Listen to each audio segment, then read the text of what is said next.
बेटा नेत्रवती काट पटान वाला किनी पटान वाला तो आया सके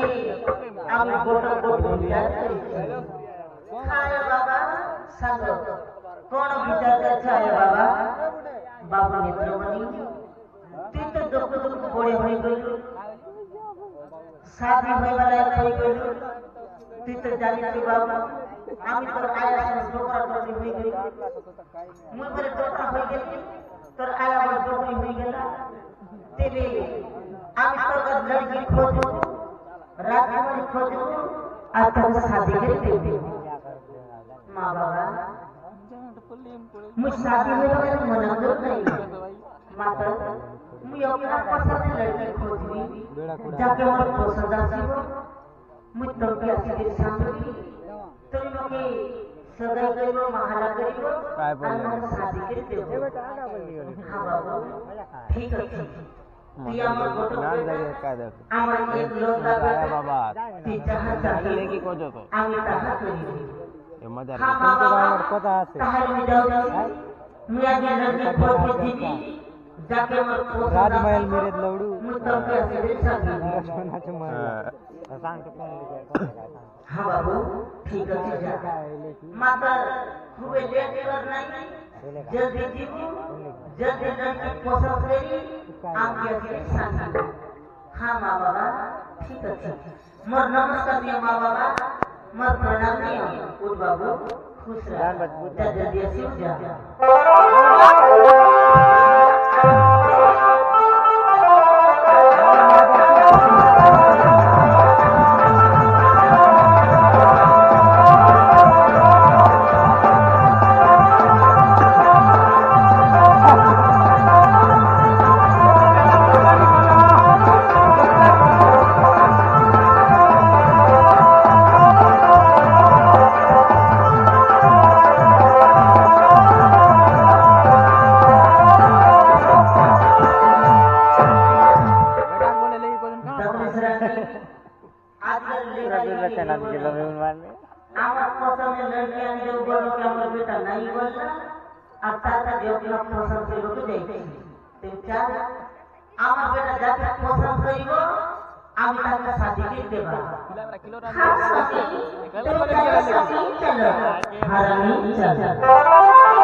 जा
अरे भाई किसे वाहन कहाँ लगा गए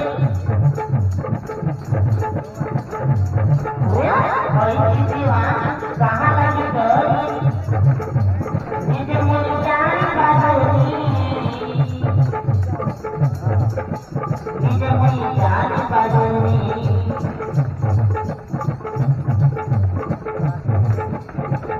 सही से स्वामी कथा कथा बोलती भाई तुमने दीवानी आई भाई तुमने दीवानी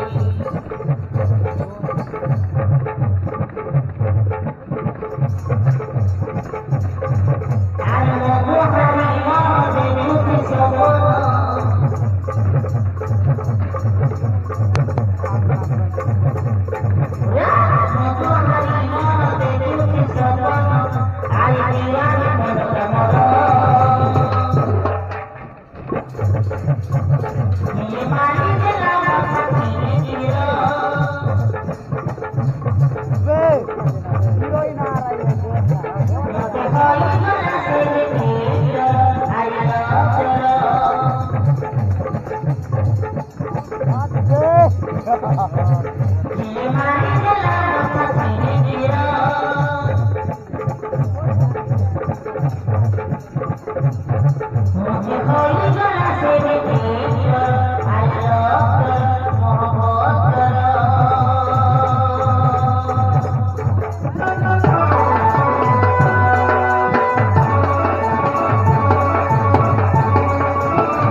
चंद्र प्रताप राजा देवी मरना ये मंत्री का मुझ छोटे दिल गए मोर आया बाबा मोरी गए मुझ छोटे दिल लेना तो पोते पिला सही मुझ कौन कोई तब तो जाने छ मुख तो सतै सतै सब भाई बेटा शिव मोर के मम्मी शादी करी मकी जीवन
देखिए सजमनी यो सुनने के मिला मार के भोगे देती हाजमा আমি তার রসুনি মনকে গোবা গোবা মারবো দেবো বলে গেছে হাসলি মানে এবার চলো ঘরে ঘরে যাবে চলো হাজমা চলো